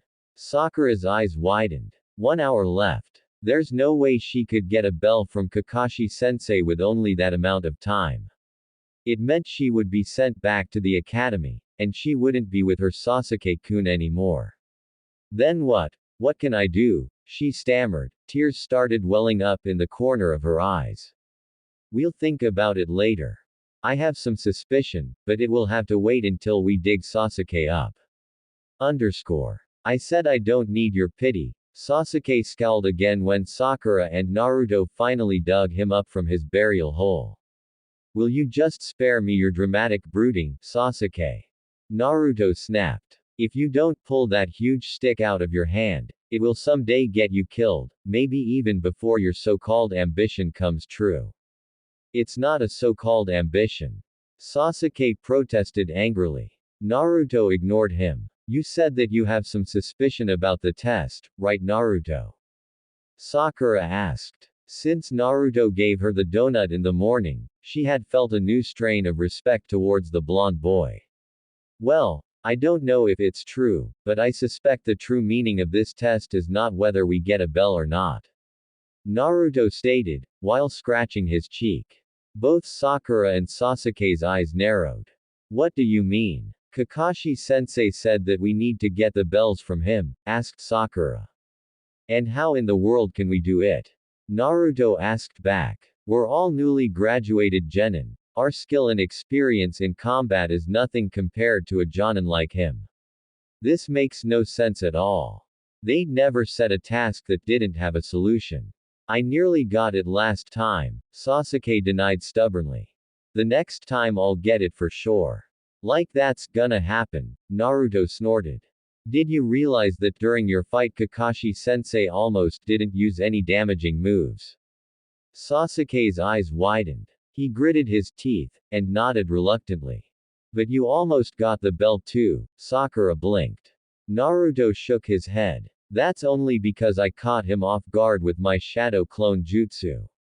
I'm sure if I didn't know the jutsu, I would suffer even worse than Sasuke. And he won't fall for that trick again. Wait a second, Sakura said slowly.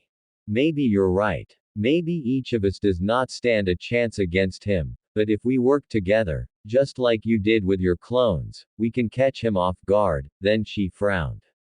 But that can't be right. There are only 2 bells, unless Sensei wants to trick us into believing that we have to fight each other. Took her long enough to realize it, said Chome snarkily in Naruto's head. Silence filled the air as everyone, no, Sasuke and Sakura digested this. Finally, it was Sasuke who commented. That does make some sense. But even if we work together, there is little chance that we'll be able to overpower him.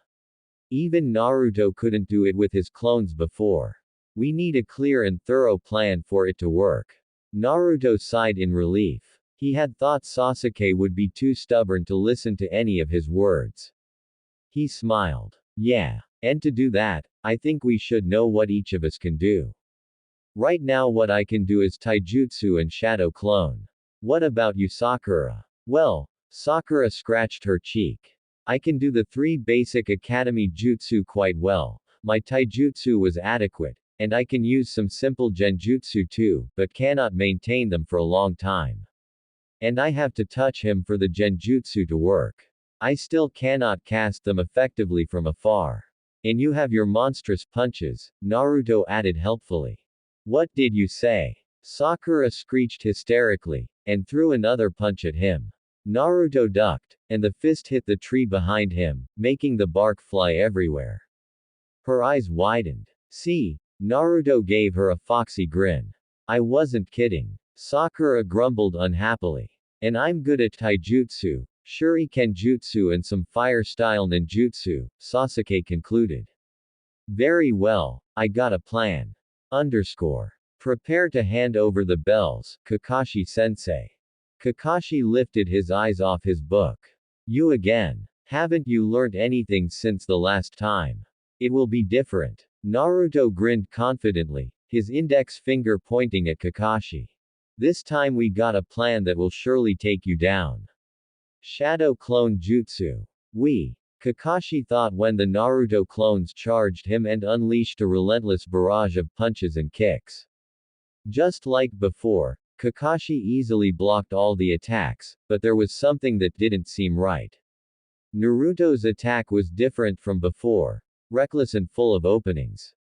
Could it be fire style? Phoenix Flower Jutsu. A blizzard of fireballs appeared in the sky above the Jonin and rained down on his head, intending to set the whole clearing on fire. Kakashi's visible eye narrowed. So Naruto did convince Sasuke to work with him. Kakashi spun, kicking all the Naruto clones away, and he flashed through a series of hand signs. Wind style. Great breakthrough. The wind technique blew the fireballs away, revealing a rain of kunai and shuriken hidden inside the fireballs. Shit. Pulling out a kunai himself, Kakashi quickly deflected the deadly weapons falling down at him. In about 5 seconds, the clearing was littered with shuriken and kunai. Wasting no time, Naruto rushed in with his clones, and started attacking Kakashi with his own taijutsu again. I told you, this will not work, Kakashi stated when fending off the relentless attack of the boy. We don't need it to work, Naruto grinned, because we already won. The punches of Naruto and the clones suddenly turned to grapples, locking Kakashi's hands in place. Just like before. Then I will just repeat what I did. Kakashi silently melded his chakra, readying himself for a kawarimi. Only for a bone-shattering punch to land on his back. Kakashi's eyes widened. He was pushed into the weapon field at what moment he couldn't know, and Sakura was right next to him, her fist cocking back. What the? Shanaru. With her favorite battle cry, Sakura launched another devastating punch at Kakashi's exposing back. At the same time, her free hand reached out at the bells on his belt. Using substitution to switch with a shuriken on the field and trying to grab the bells when the boys distract me with their jutsu, Kakashi chuckled under his mask. They actually figured it out. This team has great potential, if they are able to pass. Kakashi spun, and used the momentum to throw Naruto at Sakura. The blonde boy slammed hard into the poor girl and fell on the ground. Kakashi glanced at his belt. The bells were still there. Good. Right on cue, the ringing from the bell on the alarm clock echoed through the field. Well, what do you know, Kakashi said in amusement. Time's up. And you three didn't get any bell. Who said we didn't get any bell, sensei? The voice of Sakura rose from the human pile. She pushed himself up, and lifted her hand. She was holding 2 bells. What the, when did you? Kakashi looked down in panic. The bells, which were both on his belt just a few seconds before, had gone. Right at the time Sakura's punch connected with your back, she'd put you in a simple genjutsu to trick you into seeing the bells still being on your belt. Sasuke, who was walking out from his hiding place in the woods nearby, explained with a smirk. And she only had to swipe the real ones from there when you were still thinking that you got us. Very good Sakura, you got the bells, Kakashi sighed in defeat. And I must say, the teamwork of you three during that last attack was, by far, one of the most impressive I've ever seen in a genin team. You even landed a clean hit on me, which no team had ever managed to do before. But now you have 2 bells, Sakura, so which of your teammates will you choose to pass with you? Hell yeah. Of course I will choose. But Sakura faltered when she looked at Naruto. She hated to admit it, but during this test, the one who did the most was Naruto. He was the one who gave both of them their missed breakfast in the morning. He was the one who faced Kakashi-sensei first. And without Naruto, they could never have figured out the true meaning of the test. If there was anyone who deserved to pass the test the most, it would surely be Naruto. Meanwhile, the only thing she managed to do was fainting. If she and Sasuke passed the test and Naruto didn't, it would not be fair for him. But if Naruto passed, it would mean either she or Sasuke failed. Sakura's hand trembled on the thought. She couldn't decide. Of course she couldn't let her Sasuke-kun fail. But she didn't want Naruto to fail, either.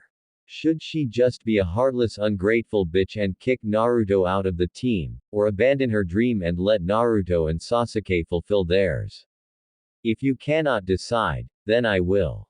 Sakura jerked when Naruto plucked the two bells out of her hand. Hey! She protested. Naruto split the bells, and threw each of them to Sakura and Sasuke, shocking all the other three people in the training ground. Now each of you has a bell. Guess I'll go back to the academy, then. But, why? Sakura stammered in shock. She couldn't understand why the blonde did that. Naruto gave her his trademark foxy grin. Well, I have failed the graduation exam 3 times, so I guess a 4th time would not be that bad. And who knows? Maybe this time I can even be Rookie of the Year with my shadow clone jutsu. Guilt twisted Sakura's stomach. Naruto was giving himself up just for her and Sasuke to pass. Images of the times she did horrible things to him flashed through her mind. Then I will go back to the academy too. Huh. Naruto blinked. During the test I couldn't do anything but fainting, and without you I could never figure out the trick of the test. Sakura inhaled sharply, and continued. If there is anyone who doesn't deserve to pass this test, it is me. Silence filled the air again. And finally, Sasuke said. If it comes to that, then it means I shall go back too, right? There cannot be a team with only one member. Kakashi couldn't help but smile under his mask. He managed to change both Sakura and Sasuke in such a short time. You really are the most surprising shinobi of the leaf, Naruto. So that's it, huh? Naruto stretched his back, and yawned. Well then, do you guys want to go to Ichiraku's with me? This time I'll treat it. Really? Sakura chided him. Is the only food you know in this world ramen, Naruto?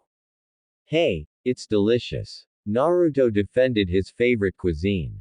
Sasuke just, Haned. Where do you think you're going?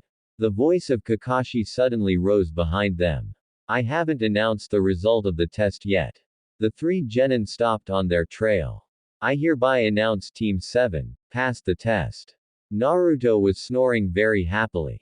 Hey, it can't be helped that the bed in his newly acquired Namikaze estate was astoundingly comfortable. The bed in his old apartment was no match for this heaven. And for how he acquired it, PFF'd, Naruto might be a little bit slow, but he definitely isn't a fool. He already knew who his parents were, damn it. So it's just a matter of asking the old man, and this comfy little house was his. Sure, it's not a huge luxury mansion, or a whole clan ground like the Uchihas, but hey, it's still his house, his inheritance.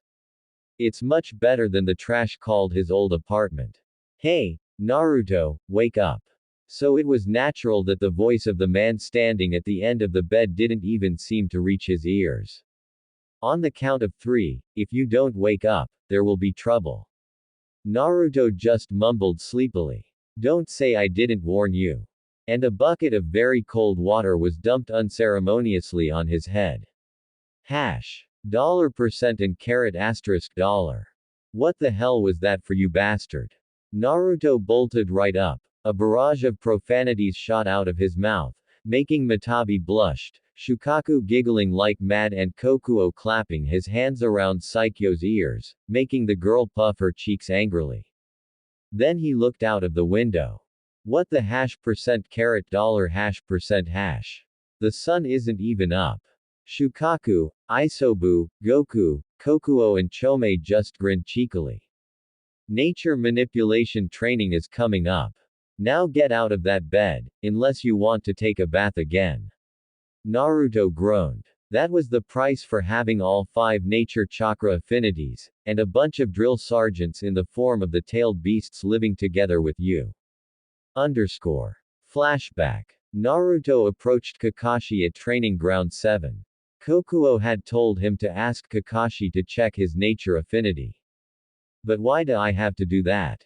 I have wind as my nature, Naruto asked in confusion. Well, I just want to check if my suspicion was right, the horse answered. Come on, it won't hurt to know. Well, but asking that out of the blue may make Kakashi-sensei suspicious. Oh, I know. Hey Kakashi-sensei. Can you teach me how to use fire jutsu like Sasuke, please? Kakashi lifted his eye off his book. Nature manipulation is an advanced skill, Naruto. Why do you want to learn it so soon? Well, I cannot do anything else except for taijutsu and shadow clone spamming, Naruto shrugged. That was the truth though, the more destructive techniques of his were all unavailable at the moment.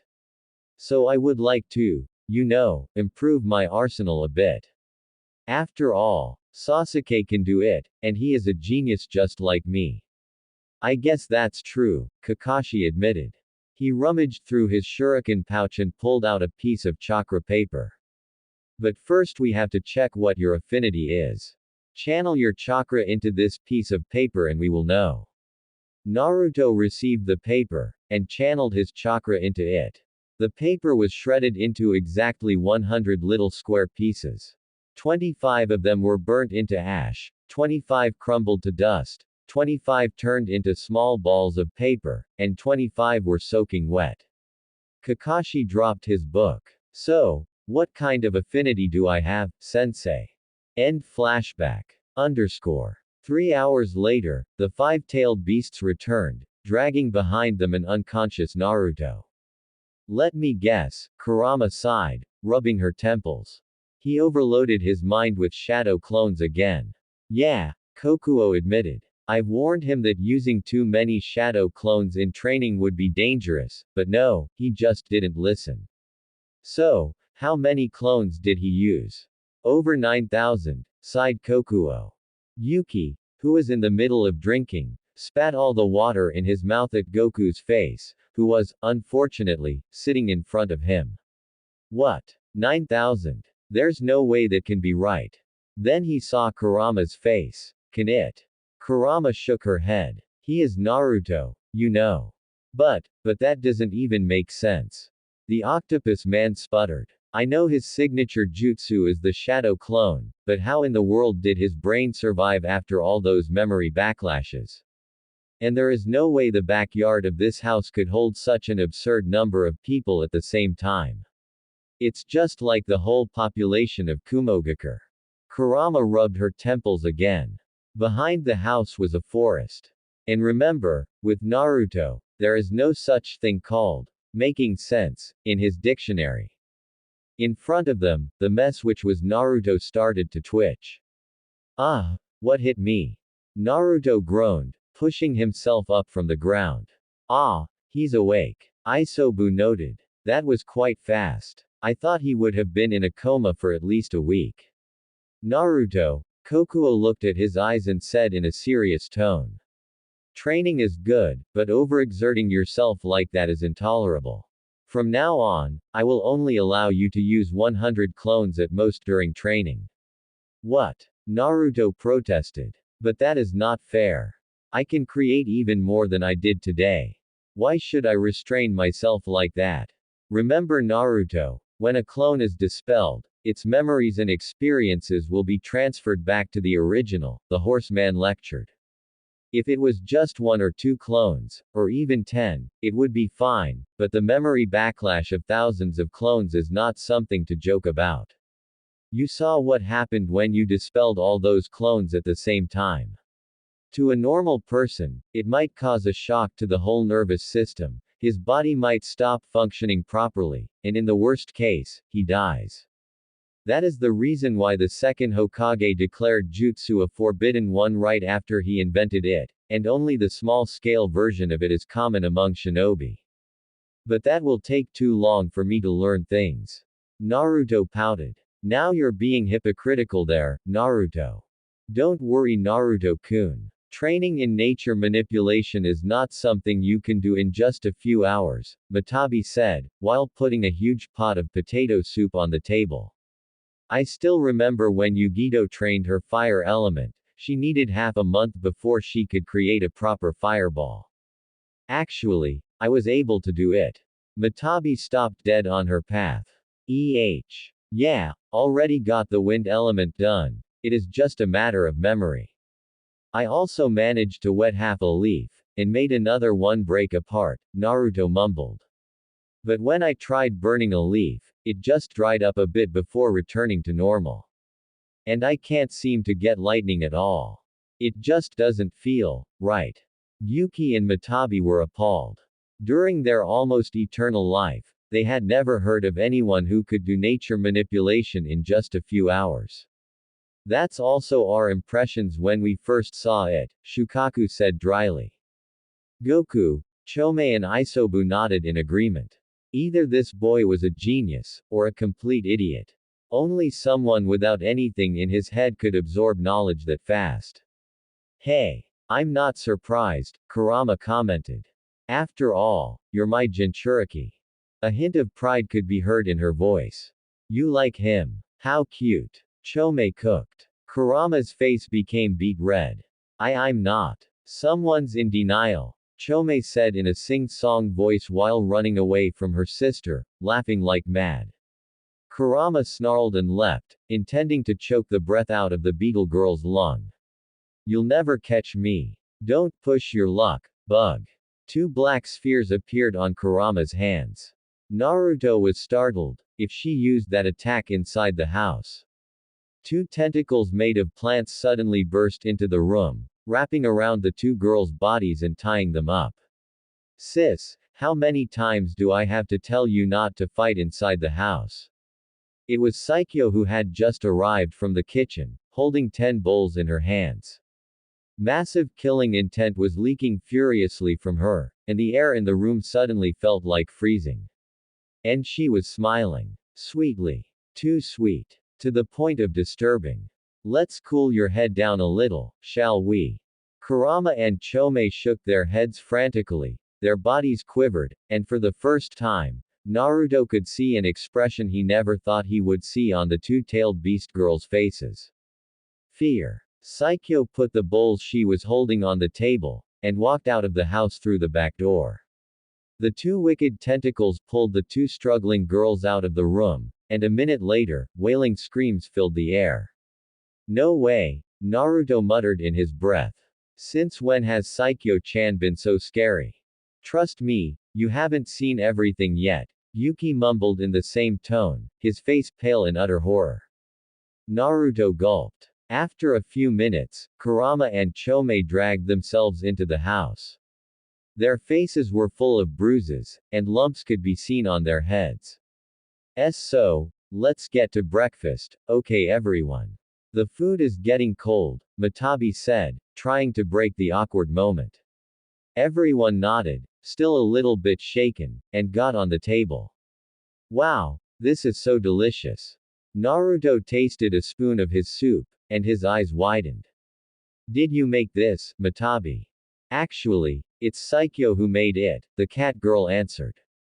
Honestly, I don't know where she learned how to cook. Tailed beasts usually do not need to eat. Utakata ni-chan was an awesome cook, the slug girl said with a shy smile. He taught me how to cook in our free time, so, mine can't even compare to what he could do. Are you kidding me? Naruto exclaimed in disbelief. This is the best food I've ever had, besides Ichiraku ramen. You're so awesome, Saikyo-chan. The white-haired girl blushed hard. Seriously, what's with girls and changing their attitude like flipping a book? Naruto's second bowl was devoured as quickly as the first one. Do you really think that will work, Naruto? Kurama asked anxiously. I've thought about it for a while, Naruto answered. He will have to know about it, sooner or later. And I think it's better if he knows about it right now, when he is still sane and thoughtful, rather than later when Orochimaru messes his mind up with the curse mark, or when Obito pumps into his head his load of biased images. Wow. I can't believe you, of all people, could think as a strategist. Naruto pouted. Hey, I'm not that bad. The blonde Jinchuriki had arrived at the Hokage tower.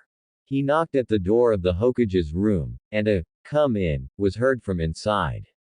Ah, Naruto, the old Hokage greeted him with a smile. How do you like your new house?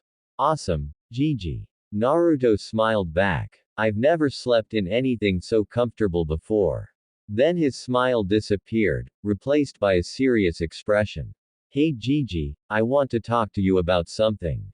It is very important. Oh. Sarutobi raised an eyebrow. And what could that be? The Uchiha massacre, Naruto said shortly. The old Hokage stiffened. Then he looked at the corners of the room. Neko, Inu, Hitsuji, you're dismissed. The air in the corners shimmered a bit, then became quiet and still again. Sarutobi weaved through hand seals, activating the privacy barrier of the room again. Then he turned back to Naruto. I trust you know what really happened during the massacre in your timeline, right Naruto? Naruto nodded. Of course I did, he stated. But I think there is no way Itachi could do that alone. I suspect that there must be someone else who helped him that night. The Hokage's eyes narrowed. And why do you think that? Chakra, of course, Naruto shrugged. I've faced Itachi some times before, and even in his prime, he didn't have enough chakra to use his Mangekyo Sharingan techniques too much. Hell, as far as I remember, a clone with a third of his chakra couldn't use the Mangekyo at all. So how in the world did Itachi murder a whole clan with hundreds of people, all equipped with the Sharingan, and some were Jonin, Anbu or even Hokage candidates alone when he was just, well, 15 or something like that? Sarutobi sighed. The Naruto of the future was incredibly sharp. All right Naruto. The truth is. After hearing the story from the Hokage, Naruto's body trembled like crazy. Not from fear, but from rage. It was nothing like the story Obito, or even Itachi, told him in his timeline. So that means you have known about this for 3 years. Naruto gritted his teeth, and didn't bother to tell Sasuke a word. Sarutobi nodded solemnly. The council was against it. Besides, I fear that if Sasuke knew, he would go mad from the revelation. You fear. Naruto's voice was now full of anger and disbelief. And you prefer other people planting lies into his head and making him even crazier. During my time, he was mined by Itachi twice, then marked with a cursed seal by Orochimaru, making his head even more of a mess, and was finally told a version of the story without all the important facts, which made him an even more deranged person who tried to destroy the village to purify the name of the Uchiha clan. All because there was no one who told him the whole truth about that incident. And you think that is better for him? Sarutobi sat there, horror-struck. He hadn't even thought that his hiding the truth could affect the mind of the Uchiha loner that much. Naruto stood up. I'm leaving, Gigi. I hope you understand what you have to do right now. If you don't do it, I will, because I don't want to lose one of my friends to madness and hatred. Not this time. Release the barrier. That was a command. The old man complied dumbly, while staring at the back of the blonde boy who was retreating from his office. Never before had he felt so old and weak. And something inside the man snapped. Anbu. He barked, and an Anbu member flicked into the room. Go find Jiraiya. Sarutobi gritted his teeth, and bring him to my office immediately without delay. He would not allow this to prolong any further. The will of fire shall burn once more. Sasuke was surprised to see the Hokage, together with a white-haired old man he didn't know, standing at his door. What do you want? He scowled. The Hokage didn't smile. Sasuke, we want to talk to you about the Uchiha massacre. I don't want to talk about it, snarled Sasuke, trying to slam his door closed, but Sarutobi stopped his hand. Trust me, the information I bring here might completely change your view about the whole incident, and even about Itachi, your brother. Sasuke's eyes narrowed upon hearing the name. Then, after a few seconds, he said, "Come in. Underscore. So what is the information you want me to hear?" Sasuke snapped rudely. Sarutobi and Jiraiya sat down at the table. "First, I want to introduce you to Jiraiya. He's one of the legendary Sannin, and is the head of Hidden Leaf's spy network." Sasuke just glared at the white-haired man, and nodded. "Now, before we start, I want to ask you," the Hokage continued. "Do you know about the Kyuubi's attack on Konoha 10 years ago?" Sasuke was confused. What was that story related to his clan's massacre? "I don't see any. Just tell me, Sasuke," the Hokage cut him short with a sharp glare. Sasuke gulped, and answered. "Yes, I do. The Kyuubi suddenly appeared in the outskirts of the village on October 10 and started attacking the village for no reason. The fourth Hokage killed it, and lost his life in the process." "That is the story you've learnt at the academy," Sarutobi nodded. "But the truth is, there actually was a reason for the attack. During that night, there was one person who sneaked into the village, released the Kyuubi from its Jinchuriki, and used it to attack the village." "What is a Jinchuriki?" Sasuke questioned. "The container of the beast," Jiraiya answered. "The Kyuubi has been sealed inside Jinchurikis of Konoha for 3 generations. As I was saying," the old Hokage continued, "at that night, a person sneaked into the house of the Jinchuriki, attacked her while she was giving birth and killed her midwife, as well as my wife Bawako Sarutobi, before breaking the seal, unleashing the Kyuubi and taking control of it to attack Konoha. There was evidence of usage of the Sharingan on the beast that night." The old man placed a few photos on the table. In the photos were the image of a 9-tailed fox, and its eyes were in the familiar 3-room shape of a fully matured Sharingan. Sasuke was stunned. "Do you know who the first person taking control of the Kyuubi in history was, Sasuke?" Jiraiya suddenly asked. Sasuke nodded. "Yes. From what I know, the first person who gained complete control over the Kyuubi was Madara, Uchiha." Then his eyes widened in realization. "So that's it, huh?" he snarled. "You destroyed the Uchiha clan to prevent the Kyuubi incident from happening again." Sarutobi raised his hand. "Please let us finish before you raise your idea. That was just a simple request, but the power and authority hidden inside was the most incredible thing Sasuke had ever felt." He gritted his teeth, but complied. The problem here was not the fact that the attacker that night was an Uchiha with the Sharingan, but was that the Uchiha clan didn't do anything to help defend the village during the attack. One of the greatest clans in Konohagakure, with over 200 potential shinobi still in rotation, and none of them showed up to report during the night of the attack. It's just like they had wanted the Kyuubi to weaken the village's defense. Connecting all the evidence, we couldn't help suspecting that there was something fishy going on within the Uchiha clan. Therefore, I established a secret investigation on the clan, and this is the result." The toad sage pulled out a scroll from his shuriken pouch and put it on the table in front of Sasuke. Quietly, the boy opened the scroll, and his eyes widened.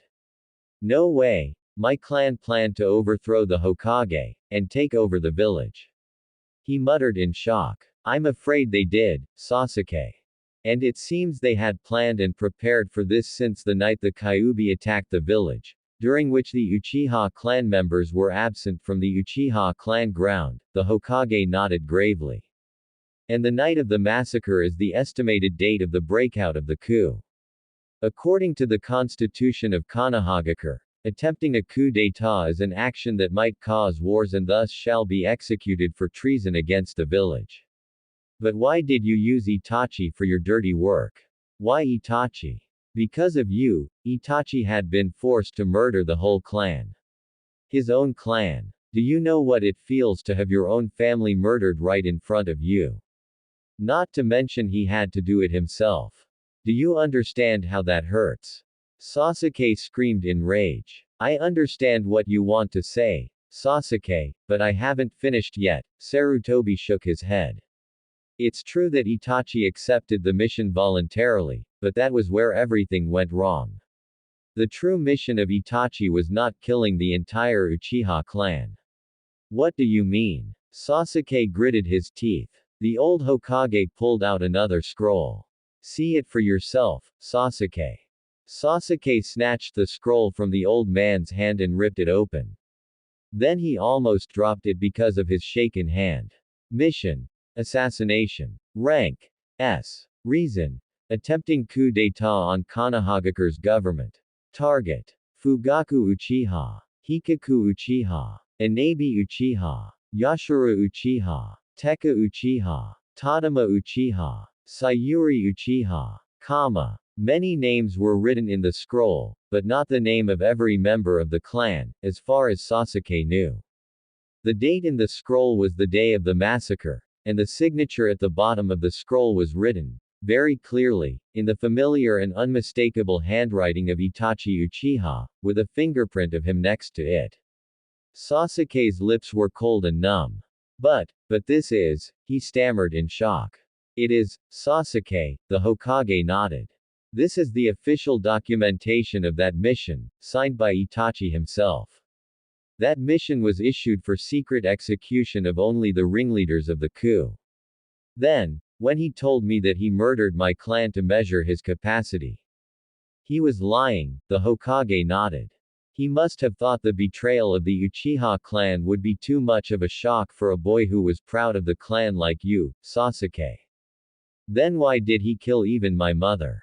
She didn't do anything. She is not even on the list. And how could you know that Itachi didn't go mad and killed other people in the clan? Sasuke screamed. Tears started to form in the corner of his eyes. Sarutobi shook his head. I'm afraid I don't know anything about your mother, Sasuke. But I'm sure that the one who killed all the other members of the clan was not Itachi. Take a look at these pictures. He tossed some more photos on the table. These are the photos captured from the forensic investigation on the corpses of some members of the Uchiha clan. You have learned about weapons at the academy, so you can see that the wounds are too big and shallow for a tanto or a kunai, and the cuts were very clean. Therefore, the murder weapon was not Itachi's tanto, but a very sharp kama enhanced with wind element chakra to broaden and sharpen the blade. Itachi cannot use either a kama or wind element, so we can conclude that it wasn't him who committed the massacre of the Uchiha clan. At least, not the whole clan. Sasuke's mind was on the verge of breaking. But, then why did Itachi run away from home and become a missing nin? That is not something which can be discussed at the moment, Jiraiya interrupted when Sarutobi started speaking. However, I can assure you that the decision of leaving the village is of Itachi himself. He came to the Hokage and requested banishment right after the massacre. I think it was to protect you, Sasuke, because together with that, Itachi also requested absolute protection of you from those who want to use you as a breeding stock, and those who want to use you as a weapon of Konoha. The weight of the truth finally became too much for Sasuke's brain to handle. With an ear-piercing scream, he collapsed on his chair and started to sob uncontrollably. The world seemingly collapsed in his eyes. Jiraiya started to rise from his chair, but Sarutobi put one hand on his shoulder to stop him. The old man looked into Sasuke's empty eyes, and said, Sasuke, I don't know if you understand this, but Itachi is a person who cherishes peace more than most things in the world. If the coup d'état had broken out, not only Konohagakure would have been put in grave danger, but the whole world might also have fallen into another shinobi world war, and many innocent lives would have been wasted on meaningless battles.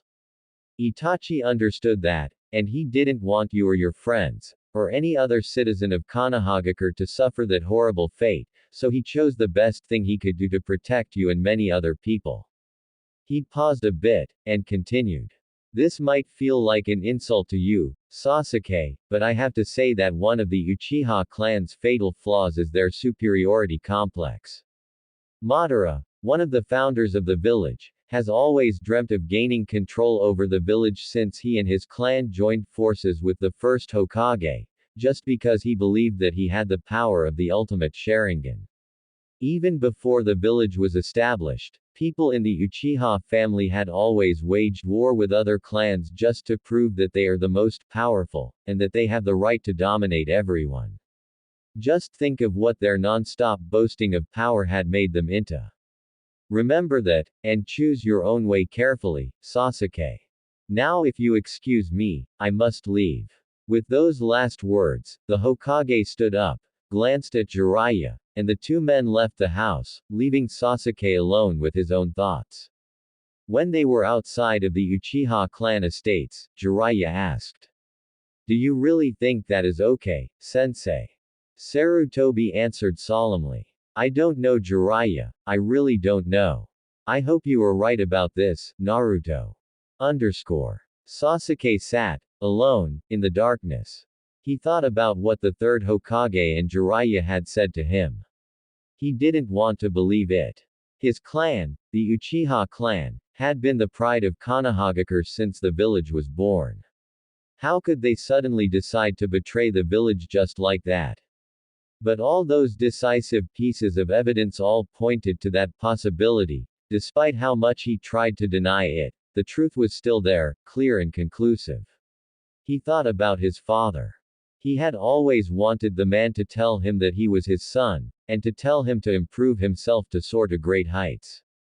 He had always wanted to be like his father, to become a powerful and talented shinobi like him, to follow in his footsteps. But did he want to be like him anymore? He thought about Itachi. For so long he had thought of the man as a mass murderer, and he had sworn on his life to become an avenger to make him pay for what he had done to the clan. And suddenly, Itachi turned out to be a peace-loving man who sacrificed himself and his family to prevent a war from breaking out. Memories of that fateful night rushed back to him. He remembered a figure on top of the power pole, watching him as he ran back home from the academy. He remembered Itachi standing over the corpses of his parents, his tanto dripping with blood. He remembered facing the man on the street, his eyes morphing into the Mangekyo Sharingan. And he remembered that night, Itachi's face had been full of tears. Blinded by revenge, he had never even stopped to consider thinking what that meant. Sasuke stood up. The sun was already half down the mountains afar, and the sky was turning red. "Just wait for me, Itachi," he mouthed quietly. "Someday I will find you, and you will tell me the whole truth. With your own mouth." So friends, this was episode 1 of this epic time travel adventure. If you enjoyed it and want episode 2 soon, make sure to like, share, and subscribe to the channel. Also comment down your thoughts. If you could travel back in time with all your memories, what would be the first thing you would change? I'll see you in the next episode.